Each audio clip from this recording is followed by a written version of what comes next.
Isabella Marie Lancaster stood in the marble foyer of her sprawling estate in Westchester County, New York, reviewing her daughter's latest report card with growing frustration. At 34, she had built Lancaster Pharmaceutical from a small, family business into a Fortune 500 biotechnology empire. But her greatest challenge wasn't corporate mergers or FDA approvals. It was her brilliant but struggling 15-year-old daughter, Emma. "Mom, I tried my best," Emma protested, hovering nearby with a defensive posture that had become her default whenever academic discussions arose. "Calculus is just really hard, and Mr. Peterson explains everything so fast." Isabella studied the report card again, noting the glaring C- in advanced placement calculus that threatened Emma's chances of admission to Ivy League universities. As a single mother who had graduated summa cum laude from Harvard Business School, she understood the importance of academic excellence in maintaining their family's social and professional position. "Emma, sweetheart, we've discussed this before. Your grades determine your university options, which determine your career possibilities. I won't accept mediocrity when I know you're capable of excellence." Isabella's tone carried the same authority she used in boardroom negotiations with pharmaceutical executives and venture capitalists. The Lancaster name commanded respect throughout Westchester County's elite circles, where Isabella served on hospital boards, supported conservative political candidates, and maintained the social connections essential for her business success. Hello, my Stop Racism family. Thank you for tuning in today. Before we dive deeper into the story, I want to hear from you. Where are you watching from? Drop your country and state in the comments below. Also, I'd love to know your thoughts. What did you think of the story so far? Let us know in the comments. We love reading them, and trust me, your words motivate us to keep making these videos. Let's make this video reach at least 50 comments. Your support means the world to us, and it drives us to create even more meaningful content for you. So don't forget to comment, share, and keep the positivity flowing. "I've made the decision to hire a private mathematics tutor," Isabella announced, settling into her home office chair behind a desk that had belonged to her pharmaceutical pioneer grandfather. "Your current teacher clearly isn't providing the individualized attention you need to master advanced calculus concepts." Emma slumped into the leather chair across from her mother's desk, resignation evident in her posture. "Mom, I don't need a tutor. I just need more time to understand the material. Not everyone learns at the same pace." Time is exactly what we don't have, Emma. College applications are due in 18 months. And your academic record needs to be flawless for admission to institutions like Harvard, Princeton, or Stanford. Isabella opened her laptop to browse tutoring services. "I've already contacted Premier Academic Services. They specialize in preparing students from families like ours for competitive university admission." The conversation was interrupted by Isabella's phone buzzing with a text from her mother, Margaret Lancaster. "Don't forget the Westchester Republican Women's Club luncheon tomorrow. Judge Morrison's wife wants to discuss Emma's potential internship at the district attorney's office."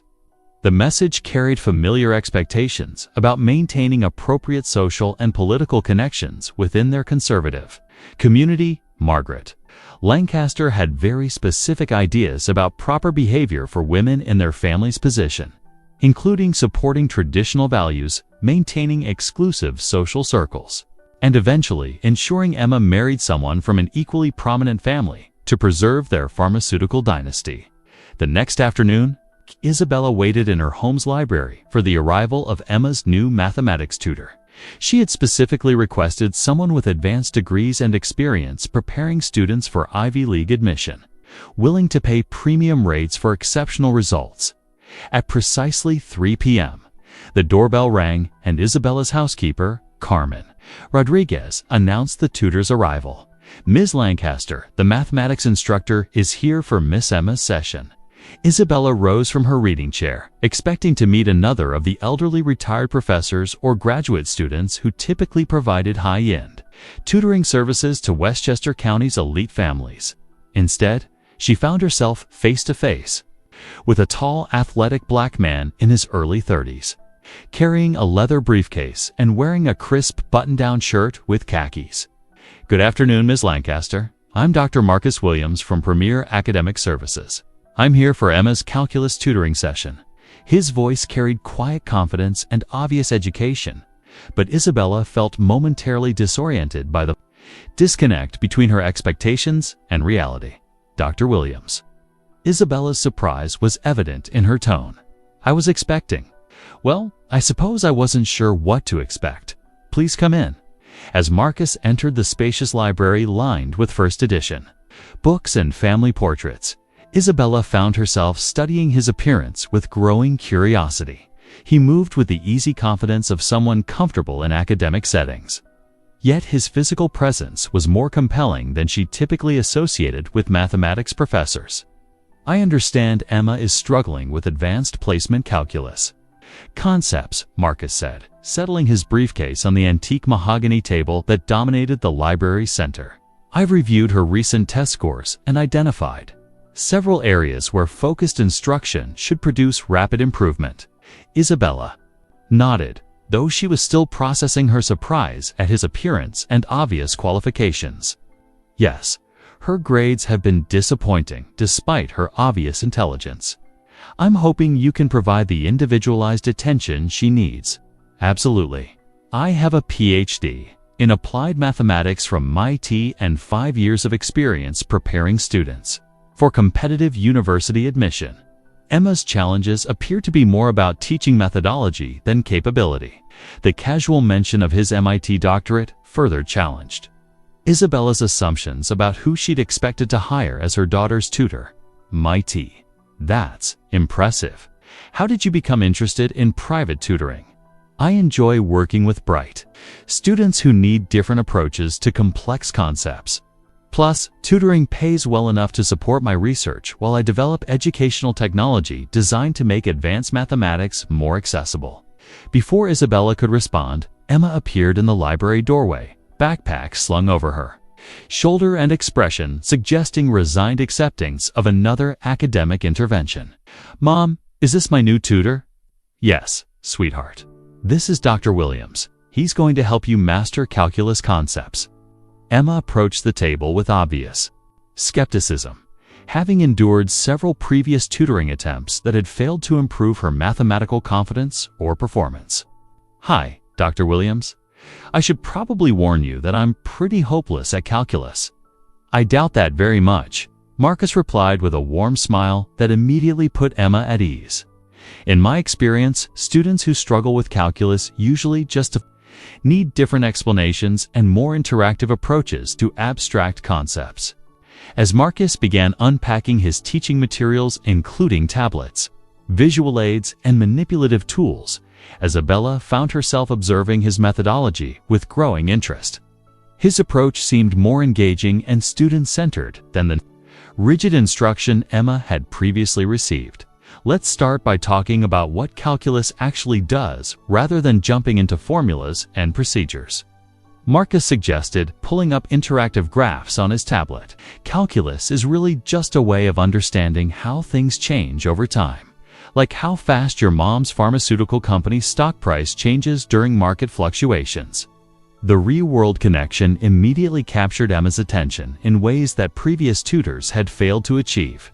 Isabella watched with surprise as her typically resistant daughter leaned forward with genuine curiosity about mathematical concepts she'd previously dismissed as irrelevant. "You're too handsome to be this smart," Isabella thought to herself, immediately embarrassed by the inappropriate observation that had crossed her mind while watching. Marcus explained complex mathematical relationships with obvious expertise and engaging charm. Over the next hour, Isabella watched Marcus transform Emma's relationship with mathematics through patient explanation, encouraging feedback, and innovative teaching techniques that made abstract concepts tangible and relevant. Emma's defensive posture gradually relaxed as she began successfully solving problems that had previously frustrated her.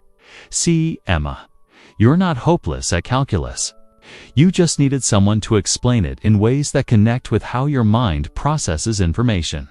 Marcus observed as Emma completed a challenging derivative problem independently. "This actually makes sense now," Emma admitted with obvious surprise and growing confidence. Why couldn't Mr. Peterson explain it like this? Different people learn differently, and good teachers adapt their methods to match their students' learning styles. Marcus replied, packing up his materials as the session concluded.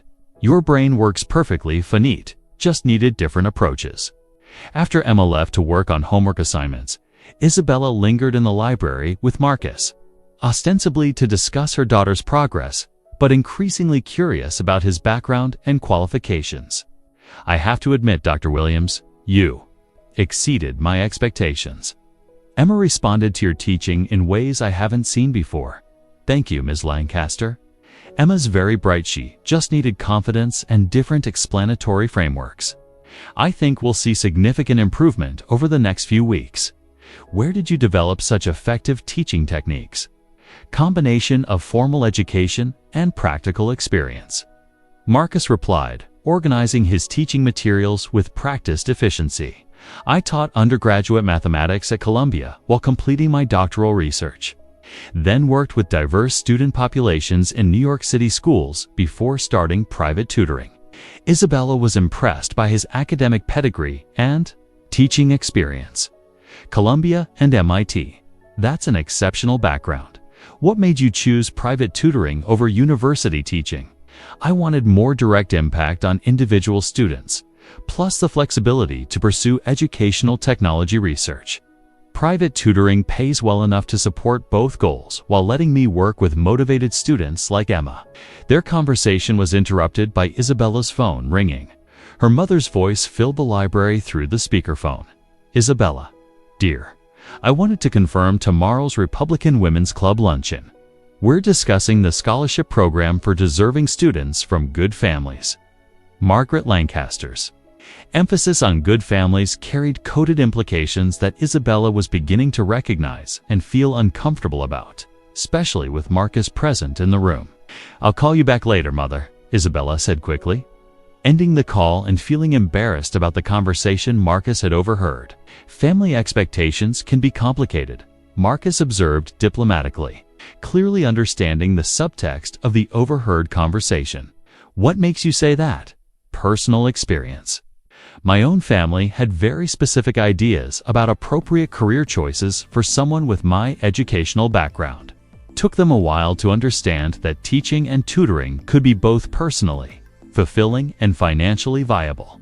Isabella found herself genuinely curious about his family dynamics and personal story. "Did they eventually come to understand your choices?" "Eventually? My parents are both professors. My father teaches history at Howard University. My mother teaches literature at Georgetown. They initially worried that private tutoring wouldn't provide the intellectual stimulation and professional respect that university teaching offers. But you proved them wrong. I showed them that good teaching is good teaching, regardless of the setting, and that financial independence allows me to pursue research without the political pressures that sometimes limit academic freedom." Isabella realized that Marcus came from an educated, professional family background that challenged her unconscious assumptions about his social and economic status. That's a thoughtful approach to balancing idealism with practical concerns. "What about you, Ms. Lancaster? Did you always plan to run a pharmaceutical empire, or did you have other aspirations?" The question caught Isabella off guard, since most people assumed her position was simply inherited privilege rather than personal achievement. "I inherited the company, but I chose to expand it dramatically. Took it from a small family business to a Fortune 500 corporation." How's this story hitting you so far? Tell us in the comments. See if you're loving it. Type 1. If not, type 0. We want to know what you think. Oh, that's impressive. Building something bigger than what you inherited requires real vision and strategic skill.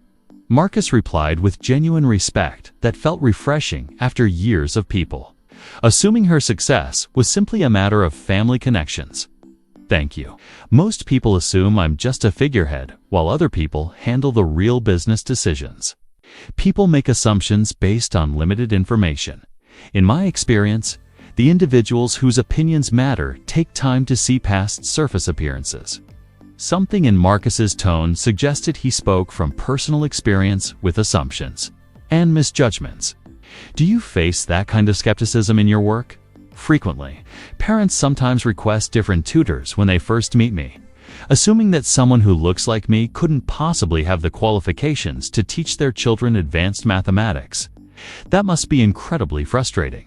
But the parents who give me a chance usually become my strongest advocates once they see the results Emma's experiencing. Isabella felt uncomfortable, recognizing her own initial surprise and assumptions in Marcus's description of parental reactions. I have to confess, I was surprised when you arrived. I had unconscious expectations about what a mathematics tutor would look like. At least you're honest about it. And you didn't let those assumptions affect Emma's opportunity to learn. Emma seems to genuinely enjoy mathematics for the first time in years. Isabella observed, genuinely grateful for the positive change in her daughter's academic attitude and performance. She's a bright kid who just needed confidence and different teaching approaches. I think you'll see continued improvement as we work together. As Marcus prepared to leave, Isabella found herself reluctant to end their conversation and return to her scheduled conference calls and pharmaceutical industry meetings. Dr. Williams, would you be interested in joining Emma and me for dinner? Sometime, as a thank you for the positive impact you're already having. Marcus paused in his departure, clearly considering the implications and appropriateness of accepting such an invitation from a client's family. I appreciate the offer, but I try to maintain professional boundaries with client families. I understand the professional considerations, but I was thinking more about Emma having positive role models and intellectual mentors beyond just tutoring sessions. And what about you? Marcus asked directly. What would you hope to gain from such an arrangement? The directness of his question forced Isabella to examine her own motivations more honestly. I'd like to continue our conversation about education, assumptions, and different perspectives on success and achievement. Marcus considered her response carefully before replying. There's a place called the Root Cafe in Harlem that serves excellent African and Caribbean cuisine. If you're serious about understanding different perspectives, meet me there Saturday at 7 p.m. You can bring Emma if you think she'd enjoy experiencing different cultural foods. Isabella realized he was offering to share his cultural background and community rather than asking to be admitted into her exclusive Westchester social circle. We'll be there. We'll see. Marcus replied with a slight smile that suggested gentle skepticism about their follow-through. I'll continue working with Emma on calculus concepts. Her next session is Thursday at the same time.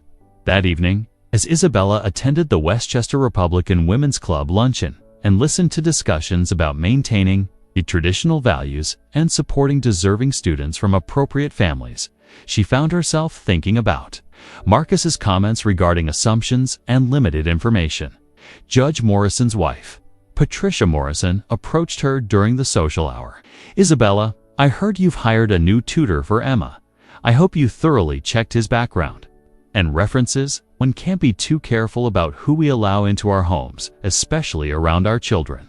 The coded warning about conducting proper background checks carried implications that made Isabella increasingly uncomfortable as she reflected on her growing respect for Marcus's character, qualifications, and positive influence on Emma. Saturday evening found Isabella and Emma standing outside the Root Cafe in Harlem, a vibrant restaurant that neither of them had heard of despite living in the New York metropolitan area their entire lives.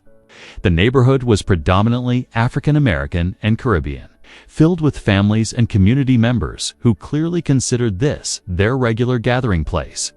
When Marcus arrived, greeting them with warm hospitality while introducing them to restaurant staff and other patrons, Isabella saw him in his own cultural context for the first time, not as the mathematics tutor serving her family's needs, but as someone with deep community roots, cultural pride, and social connections that existed entirely separate from her world. This is amazing food, Emma declared, enthusiastically trying Jamaican jerk chicken and plantains for the first time. Why don't we have restaurants like this in Westchester? Different communities, different cuisines, Marcus replied diplomatically. But food is a great way to learn about other cultures and perspectives. Over dinner, they discussed Emma's improving mathematics confidence, Isabella's pharmaceutical research, and Marcus's educational technology projects. Emma peppered Marcus with questions about his academic research, while Isabella found herself genuinely enjoying conversation that felt more substantive and authentic than most of her recent social interactions.